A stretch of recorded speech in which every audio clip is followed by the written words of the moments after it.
예, 목요일 묵상의 시간입니다. 하나님에게 심판은 가장 가슴 아파하는 것이다. 하나님에게 심판은 가장 가슴 아파하는 것이다. 자, 이런 제목으로 오늘 묵상 함께 나누겠습니다. 자, 어제 우리는 소돔과 고모라를 심판하러 가시는 하나님께서 이제 믿음으로 살아가는 아브라함에게 먼저 당신의 계획과 하실 일들을 말씀하시는 이런 것을 통해서 하나님이 기적과 표적으로 일하시는 게 아니라 하나님을 믿는 증인을 통해 일하신다라는 걸 살폈습니다. 그러니까 하나님께서 아브라함을 부르신 목적이 바로 증인된 삶이었던 것을 우리가 알았는데, 하나님은 이렇게 아브라함처럼 믿음의 사람을 만날 때 자기의 이야기를, 그러니까 자신의 꿈을 감추지 않고 말씀해 주시는 그런 하나님이셔서, 우리는 지금 이렇게 아브라함과 나누는 이런 이 사건들, 이런 구절들을 통해서 하나님이 성도를 부르신 그 분명한 이 처음 목적을 우리가 분명히 알고, 또 그래서 우리의 정체성을 깨닫게 되는 겁니다. 그래서 아브라함에게 소돔과 고모라의 그 악행을 듣고 그것을 이제 직접 확인해 보려고 가신다, 그렇게 이제 말씀을 하는데요.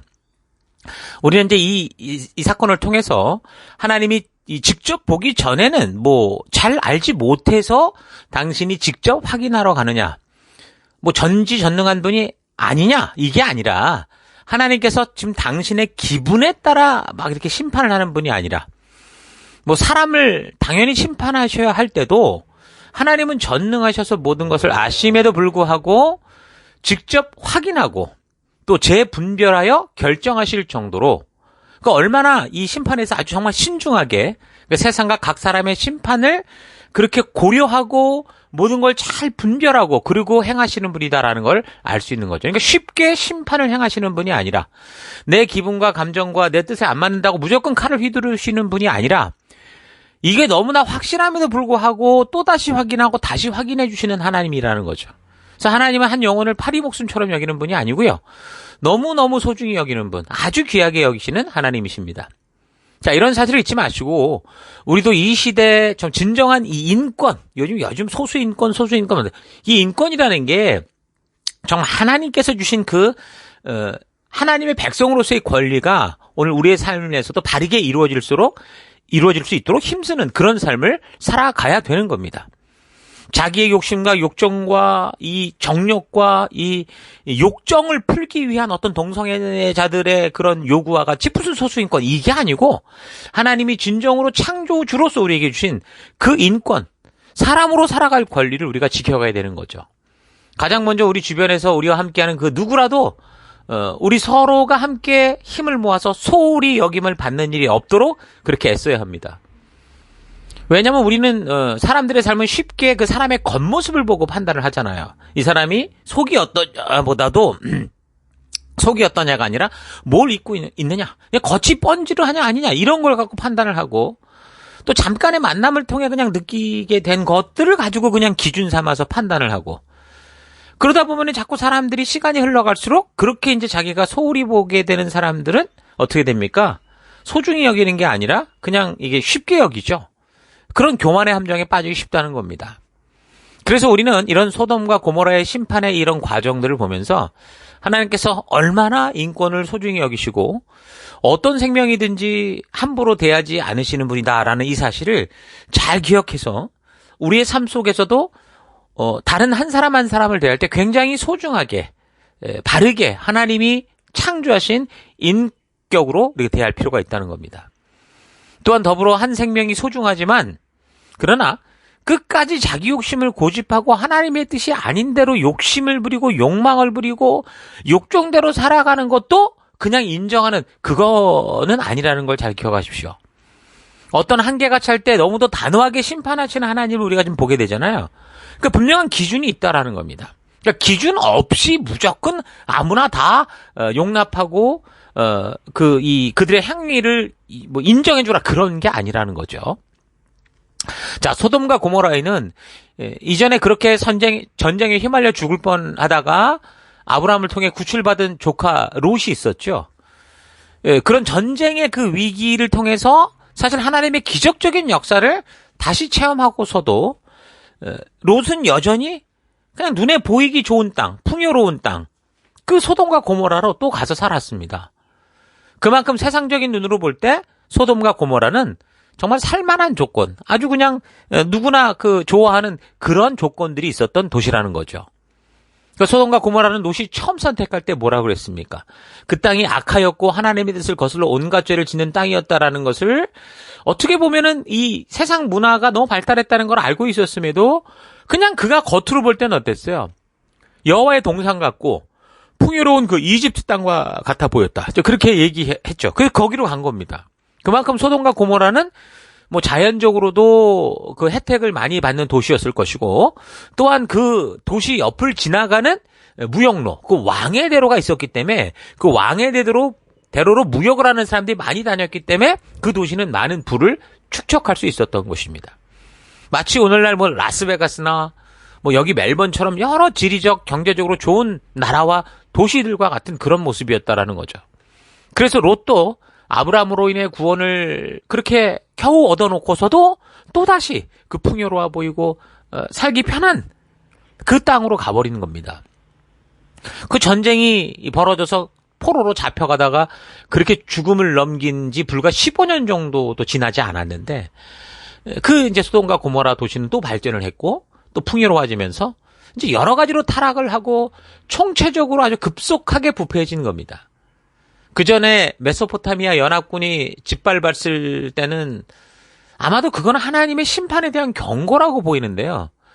그냥 그렇게 모든 것을 순식간에 뺏길 수 있다라는 것을 보면서도 다시 저들은 그 땅이 회복되어지고 살만하니까 어떻게 되는 거예요? 이전과 똑같이, 아니 이전보다 더 타락하고 부패해져 간 겁니다. 이 소돔과 고모라가. 여러분, 그 역사 속에 그 강대했던 로마가 망한 이유에 대해서 로마의 멸망사를 쓴 에드워드 기번은 뭐라고 그랬냐면, 이혼율의 증가로 인한 가정 파괴가 멸망의 직접적인 원인이다, 그렇게 적고 있고요. 로마의 흥망성쇠를 썼던 필립 반데스 마이어스 같은 사람은 같은 맥락에서 역사를 봤습니다. 가족 제도의 붕괴가 로마의 이 멸망의 원인이다, 그렇게 말을 하죠.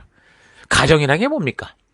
하나님이 최초로 만드신 믿음의 유산을, 믿음의 다음 세대를 만들어내는 인간들이 살아가는 삶의 가장 기초 단위가 되는 그런 공동체죠. 그러니까 하나님이 가장 창조하시고 가장 먼저 만드신 공식적인 그 기관이 바로 가정입니다. 그 이 가정에서 모든 것이 번영하고 이렇게 자라갈 수 있도록 하신 거예요. 그래서 이 가정이 무너지면 마치 도미노 무너지듯이 점차 그 사회와 나라와 민족들은 결국은 멸망으로 치닫게 됩니다. 지금 로마의 역사가 보여주듯이. 요즘도 이 가정에서 불안이 많고 또 정상적인 기능을 하지 못하는 그런 걸 보면 안타깝지만 그 안에서 상처받고 진실한 하나님의 마음을 상실한 그런 다음 세대들, 그러니까 뭔가 이 상처 입은 영혼들이 온전하게 이 세상을 바라볼 수 없는 그런 눈과 상처를 가진 그런 아이들이 계속 자라가는 것을 보죠.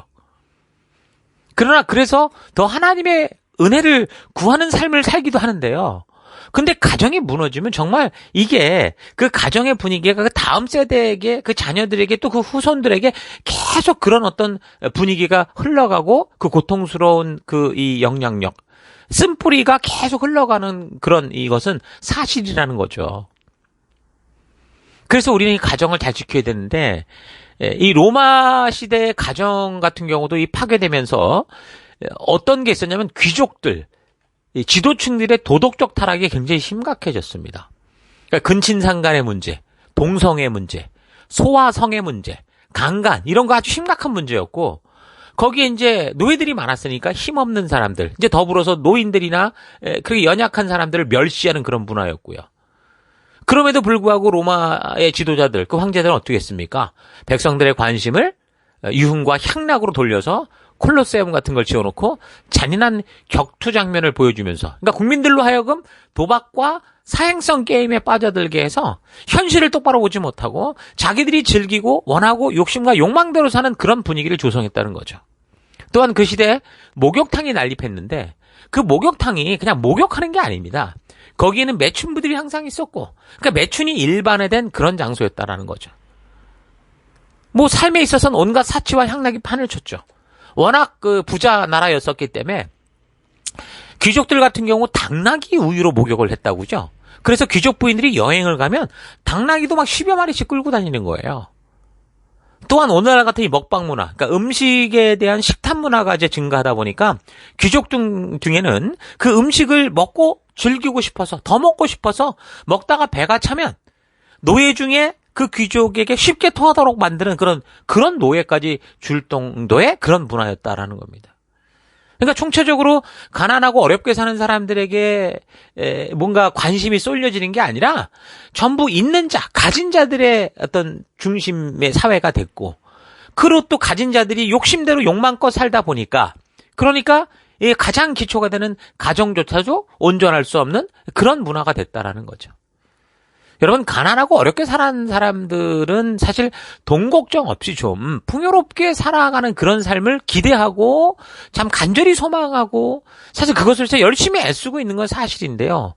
그런데 이런 역사를 보면 대부분 이 가난해서 망했다기보다는 너무 배불러서, 너무 풍요로워서, 그래서 망하고, 그래서 부패하고, 그래서 썩어버리는 일들이 너무나 많은 겁니다. 가난했던 사람들도 뭐 옛날에 강남의 뭐 그 땅 부자들 얘기 들어볼 때 어떻습니까? 갑자기 돈이 생기니까 로또가 당첨되고 그러면 바르고 온전하게 정말 살아가는 게 아니라 대부분 그런 사람들은 그 인생 전체가 망가지고 그 돈 때문에 가족과의 관계가 다 끊어지고 결국에는 폐인이 되는 걸 많이 보죠. 그런데도 이상하게 우리는 그곳으로 가려고 너무나도 그렇게 애를 쓰는 모습을 봅니다. 소돔과 고모라가 왜 심판을 받아서 망했는가? 그거는요, 가난해서 망했고, 뭐, 소돔과 고모라를 위해서 기도하고 간구하는 사람, 뭔가 중보한 사람이 없어서 망했다라고 생각할 수 있는데, 그렇지 않습니다.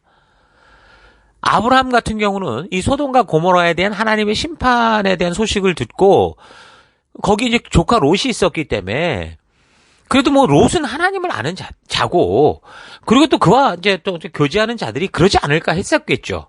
그래서 사회 속에 정말 의인 한 50명, 하나님이 그래도 괜찮게 살아간다고 보는 사람 한 50명이 있지 않았을까? 이제 그런 식으로 생각을 해보는 거예요. 그래서 직접 하나님께 중보하며, 뭐 딜이라는 건 웃기지만 그런 식으로 중보 기도를 했습니다. 그러니까 아브라함은 그 소돔과 고모라라는 사회가 아무리 뭐 그렇게 타락하고 그랬다고 해도 뭐 저 도시가 정말 한 사람도 남김없이 다 멸망을 당할 정도의 그런 사회일까 싶었던 거죠. 롯과 비롯한 뭐 롯의 가족들과 그 같이 있는 종들과 뭐 이렇게 보면은 좀 있지 않을까 생각을 한 겁니다.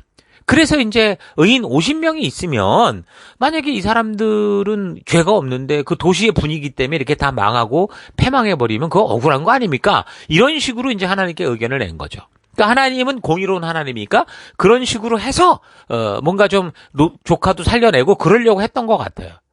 근데 그렇게 중보를 시작했죠? 처음에 의인 50명을 말했는데 아니라는 거예요? 그래서 45명, 40명, 30명, 20명까지 내려갔는데 없었어요, 아무도. 그래서 더 나아가서 딱 한 번 그러면서 의인 10명만 있었어도 그랬는데 하나님이 의인 10명만 있어도 심판하지 않으셨을 거다 말씀하시는 거죠. 그러니까 하나님은 지금 전능하시고 실수가 없으시고 참으로 공의로운 하나님이시죠. 근데 그럼에도 불구하고 하나님이 직접 지금 그 심판받을 도시와 사람들을 하나하나 살펴보시겠다고 하시는 참으로 생명을 소중히 여기시고 사랑하는 하나님인데 그 하나님이 뭐라고 그러는 겁니까? 그 도시에 의인 하나 없다라는 거예요. 의인 10명이. 나중에 여러분 살피겠지만 아시리아의 수도 그 니느웨가 한번 죄악이 너무 찬영을 해서 가득 차서 그래서 이제 하나님께서 심판하는, 그러니까 이 소돔과 고모라와 같이 똑같이 이제 그런 이제 위기가 온 겁니다. 그래서 이제 하나님이 어떻게 한 거예요? 바로 그 땅을 심판하신 게 아니라 선지자를 보내죠. 그때 간 사람이 누굽니까? 요나였습니다. 그러니까 요나를 보내서 하나님이 그 도시를 구원하려고 했죠. 근데 요나 선지자는 그런 하나님의 마음도 모르고 사명을 피해서 저기 스페인으로 도망가려고 하다가 결국 그냥 그 풍랑을 만나서 바다에 던져져 버리고 물고기 배를 통해서 그렇게 나왔잖아요. 그렇게 도망가려고 했던 사람, 그러니까 목사의 전도사의 리더들이 우리에게 주신 그 한 영혼을 지금 소홀히 여기는 거예요. 각 도시와 각 삶의 터에서 하나님이 이 영혼들을 맡기시고 좀 회복해 하시는데 그걸 소홀히 여긴다는 거죠. 그러니까 자기들의 인도대로 따르지 않는다고 포기하고 내팽개쳐 버리는 거하고 방치하는 거하고 똑같은 거죠. 그런데 하나님이 그런 요나를 잡아서라도 아까 물고기로 삼켜서 다시 보낼 정도로 니느웨로 보내십니다. 그러니까 요나는 그런데 그렇게 경험을 하고 가서도 이 이방 민족들이 미우니까 그냥 건성건성 그렇게 전했어요. 그런데 그런 건성건성 전하는 소식을 듣고도 이 니느웨 사람들이 회개를 시작하니까 하나님이 결국 저들을 살리시는 거예요. 그러니까 그런 용서하시는 하나님을 보면서 요나가 막 노발레발하는 거죠. 요나서 4장 2절. 주께서는 은혜로우시며 자비로우시며 노하기를 더디하시며 인애가 크시사 뜻을 돌이켜 재앙을 내리지 아니하시는 하나님이신 줄 내가 알았습니다. 그래서 내가 개떡같이 전한 거예요. 전도를 개떡같이 한 거예요. 이렇게 말하는 거죠. 근데 하나님이 그런 하나님이라는 건 요나도 아는 거예요. 우리 하나님은 은혜로우시며 자비로우시고 노하기를 더디하시며 인애가 크신 하나님이시다. 그러니까 선지자라는 사람이 하나님께 화를 내고 이 민족이 어떻게 되는가 내가 지켜보겠습니다. 하나님 이러면 안 되죠. 이거 다 멸망시켜버려야죠. 이런 식으로 하나님보다 더 지가 나서서 저기 산꼭대기에 올라가서 이 도시가 어떻게 되나 보겠다고 아주 그냥 뜨거운 날 그늘을 만드는 박농쿨 밑에서 아주 딱 자리 잡고 있었어요. 요나서 4장 8절. 해가 뜰 때 하나님이 뜨거운 동풍을 예비하셨고 해는 요나의 머리에 쪼임에 요나가 혼미하여 스스로 죽기를 이르되 사는 것보다 죽는 게 내게 나으니이다 아니라 하나님이 요나에게 이르시되 네가 이 박넝쿨로 말미암아 성내는 것이 어찌 옳으냐 하시니 그가 대답하되 내가 성내어 죽기까지 할지라도 옳습니다 라고 하니라. 여호와께서 이르시되 네가 수고도 아니했고 재배도 아니하였고 하룻밤에 났다가 하룻밤에 말라버린 이 박넝쿨을 아꼈거든. 하물며 이 큰 성읍 니느웨에는 좌우를 분별하지 못하는 자가 12만 명이요 가축도 많이 있나니 내가 어찌 아끼지 아니하겠느냐 하시니라. 자, 이런 걸 보면 알죠. 우리 하나님이 어떤 하나님이신지. 하나님은 한 영혼을 너무도 소중히 여기시는 하나님이십니다. 여기 지금 보니까 심지어 가축의 생명까지도 아끼시는 분이세요. 그러니까 하나님은 우리를 불러서 종교적 율법 속에 가두어 놓고 쉽게만 거기에 맞지 않으면 그냥 쉽게 사람을 심판해버리고 멸절시켜버리고 이런 하나님이 아니라는 거죠. 아니 그렇다면 소돔과 고모라가 왜 심판을 당하게 됐냐고요. 성경에서 나오는 이 이야기 속에서 한 도시가 이렇게 멸망당했거나 또는 성경의 원역사에서 우리가 살핀 것처럼 온 인류가 홍수로 심판을 받을 때 하나님은 대충 그 사회가 좀 썩어 보이니까 악해 보이니까 그냥 다 그냥 다시 하자 이러면서 그렇게 심판하는 분이 아니라는 겁니다. 정말 하나님이 심판하실 때는 그 도시와 민족 속에 한 사람 한 사람의 생각이 다 악했기 때문에 더 이상 회복의 방법이 없기 때문에 그렇게 심판하는 걸 알 수 있어요.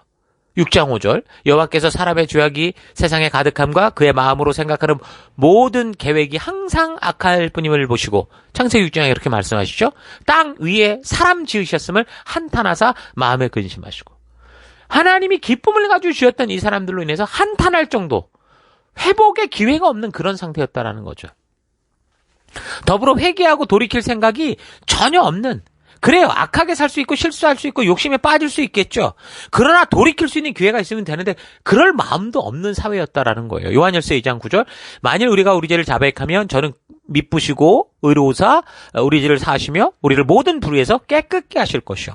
그러니까 하나님은 죄인을 심판하시는 게 아니라 죄를 버릴 마음이 없고 그것을 고집하며 즐기려는 사람을 심판하는 겁니다.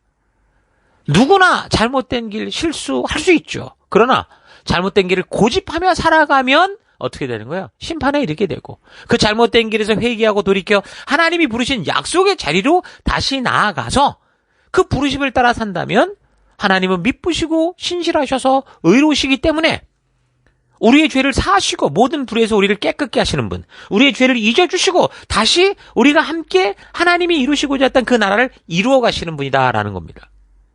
그러나 소돔과 고모라는 어떻다는 거예요? 홍수 심판 이전의 그런 세대들처럼 항상 악했고 회개할 마음도 없었고 하나님의 그 뜻에 무관심하며 하나님을 대적했고 약육강식 유유상종하는 그런 빈익빈 부익부에 타락하고 부패한 세상을 만들어서 심지어 자기들이 신처럼 있는 자가 신이 되는 그런 삶을 살고자 했기 때문에 심판을 받았다라는 걸 알 수 있는 겁니다. 여러분, 이런 사실들을 우리가 좀 이 사건을 통해 잘 묵상하면서 오늘 이 시대가 사실 그 시대와 전혀 다를 바가 없는 그런 모습들 너무 많이 보이고 있는데, 우리가 정말 우리가 살아가는 이 세계 속에서 벌어지는 일들을 우리가 잘 보면서 하나님의 심판의 기준과 하나님의 사랑의 눈으로 우리가 잘 좀 분별할 수 있기를 바라고, 그래서 우리가 이런 세상 속에서 어떤 마음과 태도를 가지고 살아가야 하는가, 그런 하나님이 주시는 성령의 지혜를 얻는 그런 이 세상을 바르게 분별하는 여러분이 되기를 바랍니다. 자, 오늘 하루 나는 보냄을 받은 세상에서 내가 살아가는 나의 삶의 터 곳곳에서 어떻게 살아가고 있는가 좀 되돌아봤으면 좋겠습니다. 내가 보냄을 받은 가정과 직장과 사업터, 학교와 모든 관계 속에서 하나님의 진심을 알리는 그런 믿음의 증인으로 살아가고 있는지, 아니면 그냥 세상의 욕심과 정욕을 따라 즐기고 그 길에서 돌이킬 마음도 없고 오히려 하나님의 힘을 동원해서라도 내가 원하는 것들을 반드시 성취하고 더 부유하고 편리한 자리로 가려고 하고 있는지 잘 분별해 봤으면 좋겠습니다. 하나님은 선하시고 의로우신 하나님이신데, 그런 하나님께서 심판을 하셔야 되는 그런 성경의 이야기들에 대해서 여러분 소홀히 보지 말아야 됩니다. 어떤 사람들은 하나님이 선하시다면서 왜 성경에는 심판받는 이야기가 많고 가나안의 경우 모든 생명이 있는 것을 끊으라고 하셨냐고 비아냥거리며 하나님을 비웃는 경우가 있습니다. 성도인 우리도 성경과 역사를 처음부터 이렇게 바르게 알지 못하면, 그래서 하나님의 그 진정한 의도를 알지 못하면 이런 하나님의 진심을 모르는 세상이 궁금해하는 그런 이상한 질문에 귀가 솔깃해지면서 우리도 하나님을 오해하게 되는 거죠. 하와가 그랬던 것처럼. 내가 교회를 다니노라고 하면서도 하나님의 진심을 말씀을 통해 바르게 만나 거듭난 믿음의 사람이 되지 못하면 교회를 다니면서도 하나님을 조롱하고 하나님의 전능하심을 믿지 못하며 하나님의 공의로움도 믿지 못하고 살아가는 그런 삶이 될 수 있습니다. 특히 자기 욕심대로 이루어지지 않는 현실을 보며 하나님의 공의를 의심하는 경우가 많은 것을 봅니다. 정말 하나님이 공의롭지 못한 게 아니라 자기가 원하는 대로 자기 뜻대로 이루어지지 않으니까 하나님의 공의가 틀렸니 맞았니 운운해가면서 의심하고 비아냥거리는 거예요. 여러분, 하나님의 심판은 반드시 공의롭게 이루어질 겁니다. 사랑해서 결혼했던 사람들이 사랑을 다 잃고 나니까 서로 법정에서 서로의 공평함을 가지고 싸우듯이 하나님의 그 놀라운 사랑을 경험하고서도 하나님의 일하심을 알지 못하고 믿음이 무엇인지 말씀을 통해 바르게 알지 못해서 하나님과 공의의 문제를 가지고 시비를 거는 그런 인생이 아니라, 하나님의 그 사랑을 늘 소중히 여기고 날마다 말씀을 통해 하나님의 진심을 만나는 그 묵상을 통해 서로 사랑하기 위해서 우리가 더 희생하고 더 우리가 정말 베풀고 나누기 위해 애쓰는 그런 삶, 하나님이 우리를 인도하시는 그런 성도의 진정한 삶으로 여러분 나아갈 수 있는 여러분 될 수 있기를 주의 이름으로 축원합니다. 자, 오늘 하루도 힘내십시오. 잠시 기도하겠습니다. 하나님께서는 사람을 심판하셔야 될 때 참으로 많은 고민과 쓰라린 마음으로 공의를 이루어 가시는 하나님이신데, 하나님께서 내가 원하는 것을 그때그때 해 주시지 않는다고 하나님의 공평과 공의를 무시하고 조롱하는 삶을 살아온 것을 회개합니다. 전능하심에도 불구하고 심판받아 마땅한 세상을 직접 살피시는 하나님, 스스로 택한 죽음의 길로 가는 고집스러운 인간들을 위해 직접 이 땅에 오셔서 십자가에 대신 죽어주신 우리 예수님, 이 놀라운 하나님의 사랑을 잊지 않고 주어진 하루하루 말씀 따라 믿음으로 걷는 내가 되기 원합니다.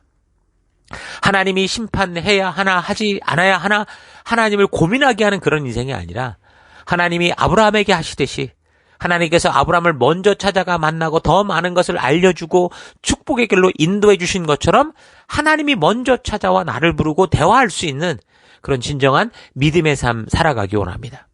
우리 하나님은 심판의 하나님이 아니라 사랑의 하나님이요 용서의 하나님인 것을 잊지 않고, 오늘 내가 살아가는 삶의 더 곳곳에서 하나님 주님이 부르신 그 믿음의 길을, 말씀의 가치를 따라 살아가므로 우리 주님이 우리에게 먼저 말씀하고 먼저 기대하고 함께 나아가기를 초대하는 그런 거룩한 삶으로 나아가는 우리가 되길 원합니다.